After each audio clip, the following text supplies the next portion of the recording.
The righteous person may have many troubles, but the Lord delivers him from them all.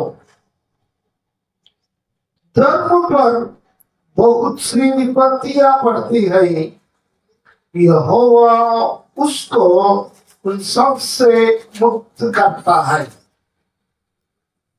నీతిమంతులైన వీళ్ళందరికీ కూడా కష్టాలు, శ్రమలు, ఆపదలు సంభవిస్తాయి అని మనం లేఖనాల్లో చెప్పబడుతుంది, మనం చూస్తూ ఉన్నాం.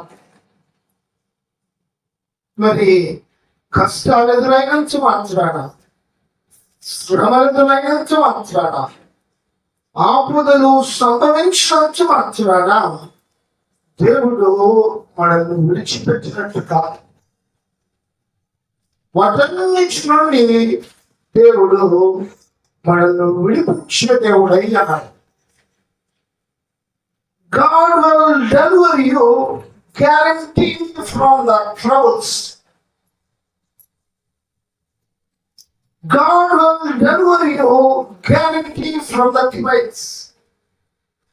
మహోన్నతుడైన దేవుడు ప్రతి విధమైన ఆపద నుండి, శ్రమ నుండి మనందరినీ విడిపించగల దేవుడు. దేవునికి మహిమ కలుగునుగాక. చదవందరం హల్లెలూయా. Maybe you are righteous, maybe you are faithful, maybe you are humble, maybe you are obedient, but the trials and troubles are part of the life.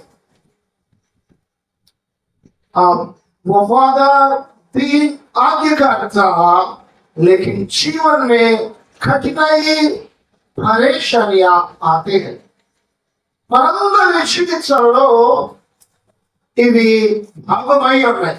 విశ్వాసులమైన అందరి జీవితాల్లో శ్రమలు, కష్టాలు, ఇబ్బందులు దేని కొరకు అంటే మనల్ని గొప్ప ఆశీర్వాదములోకి నడిపించుట కొరకు. దేవునికి మహిమ కలుగునుగాక.